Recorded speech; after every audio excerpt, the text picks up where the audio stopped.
Well, thank you, Chairwoman Evans, and it's so great to be here today to be part of this unbelievable celebration on behalf of the Spokane tribe. It is such a great honor, Haishka. I thank you already. I also want to thank the unbelievable youth drummers, because there is nothing like drumming to get us all in beat and to feel the spirit of this occasion. And it also symbolizes that your traditions are continuing. And it's so important that they were here on this historic day.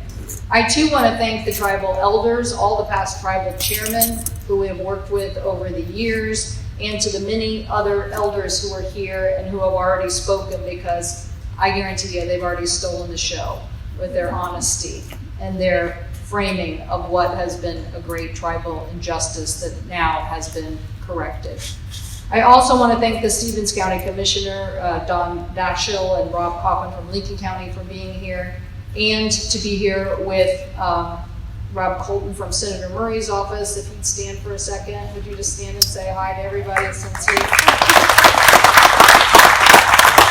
Senator Murray, before I got to Congress, actually had been the first champion of the Spokane Equitable Compensation Bill, and then when I got to Congress, took over on the Senate Indian Affairs Committee, started working with the tribe and many others to help fight for what is equitable compensation for the Spokane tribe. And I want to thank Representative Kathy McMorris-Rogers, who you're going to hear from in a little bit, for pushing this bill in the House of Representatives. It has been a great partnership, and I want to thank her for her hard work, and I'm so glad to be celebrating with you today.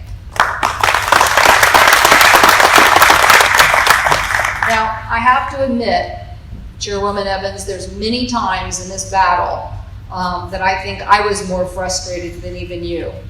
And I want to thank you for your calm and quiet and respectful perseverance at a time when, I guarantee you, we had all been frustrated. And Chairwoman Evans never gave up. She never took no for an answer.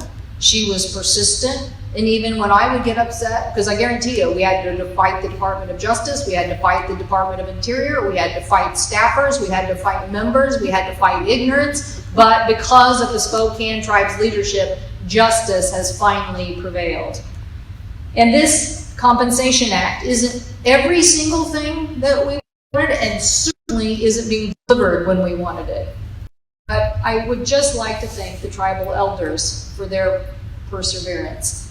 So much of what's happened in Indian country isn't just and equitable. And certainly there are many tribes throughout the United States that have not gotten recognition, had to persist when records were not there to tell the story.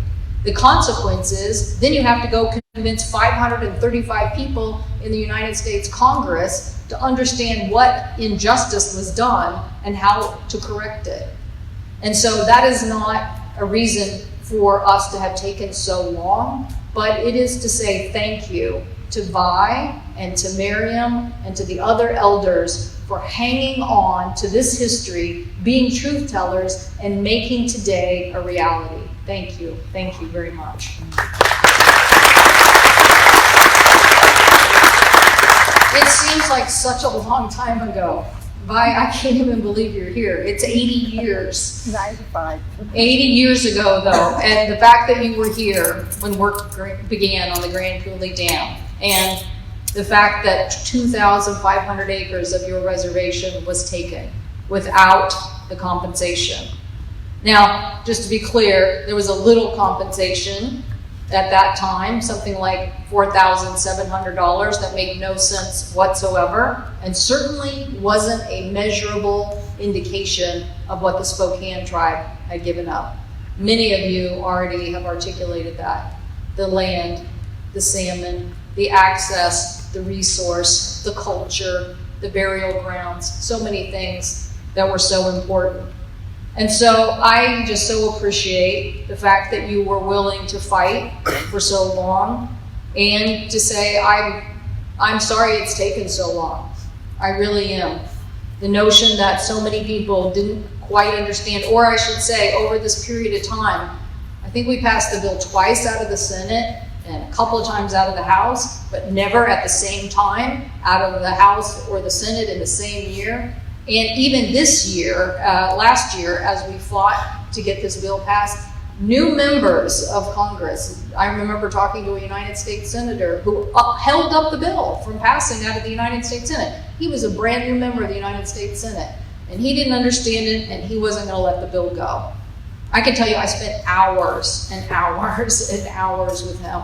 Now, I don't know if that was a true objection or he just didn't understand it, but I'm saying that you have overcome great obstacles to make today happen. This is a compensation act that will help the Spokane tribe grow in the future, and it recognizes the loss of that culture, those fishing grounds, those important economic contributors to the Spokane tribe. The Bonneville Power Administration will make compensation on an ongoing basis in perpetuity, which I think will give the tribe some basis for future economic help and support. Don't know about the car ride, but anyway.